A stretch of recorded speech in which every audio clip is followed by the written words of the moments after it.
Dapat bang bigyan ng pera ang magulang? Hindi ako interesado sa ganyang klase ng mga magulang. Nakakadiri ka. Nakakadiri. Baboy. So, yung tanong, masama ba maging selfish? You can answer it with a yes and you can also answer it with a no. Pangalawang utos, iibigin mo yung kapwa gaya ng pag-ibig mo sa iyong sarili. So, yung pag-ibig mo sa sarili mo, ang pagtutularan mo ng pag-ibig mo sa kapwa-tao mo. Inuuna mong pag-ibig sa sarili mo para makatulong ka sa kapwa-tao mo, I don't think it's bad. Nagiging masama yung pag-ibig sa sarili kapag ka pinababayaan mo na yung buhay ng kapwa-tao mo na nakapaligid sa'yo. Isipin mo yung konsepto na halimbawa, dapat bang bigyan ng pera ang magulang?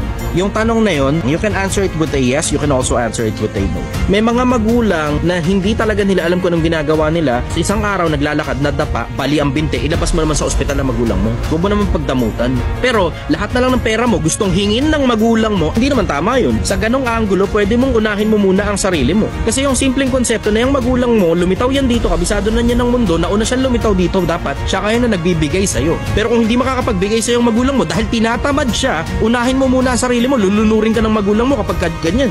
Ang nakasulat sa Biblia, hindi nararapat na ipagtipon ng mga anak ang mga magulang. Ang nararapat ipagtipon ng mga magulang ang mga anak. Ito kay Solomon naman, ang mabuting tao ay naghahanda para sa anak ng kanyang anak. So technically, dapat pag mabuting tao ka, considered ka ni Solomon na mabuting tao, dapat may pamana ka hanggang sa apo mo. Obligasyon mo bilang magulang na dapat may pamana ka sa anak mo. Hindi obligasyon ng anak mo na pag tinatamad kang magtrabaho, siya magpapakain sa'yo. Kalilitaw-litaw pa lang ng anak mo sa pagtatrabaho, hinihingi mo na agad lahat ng pinaghirapan ng anak mo. Para makatulong? Hindi nakakatulong yan. Ang ginagawa mo dyan, pinagpapasasaan mo yung pinaghirapan ng anak mo na sana ang anak mo nakakaipon, nagkakaroon ng intellectual prowess para magkaroon ng financial literacy, pero ang ginagawa mo, kukunin mo lahat ng pera, lalamunin mo para sa kapritsyo mo dahil tinatamad kang magtrabaho. Pagdating sa dulo, walang ibang masasandalan yung anak mo kasi kahit ikaw mismo, hindi mo ipinaghanda yung sarili mo ng kinabukasan sa panahon ng pagtanda mo. Nilunod mo sarili mong anak.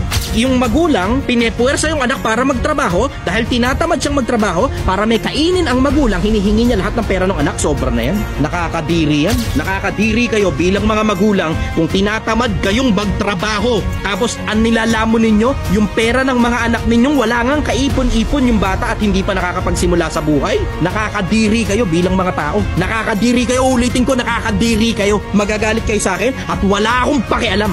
Kahit i-bash nyo pa ako, mandidiri ako sa inyo. Sasabihin mo, pera lang naman yan. Hindi pera pinag-uusapan natin dito. Ang pinag-uusapan natin dito, yung buhay ng anak mo na ibinebenta niya kapalit ng pera. Tapos ipinapakain sa'yo dahil tinatamad ka magtrabaho. Kinabukasan ng anak mo ang pinagbabasihan dito. At paano makakabuo ng kinabukasan yung anak mo kung mismong pag-iipon lang hindi siya matuto dahil ikaw bilang magulang nila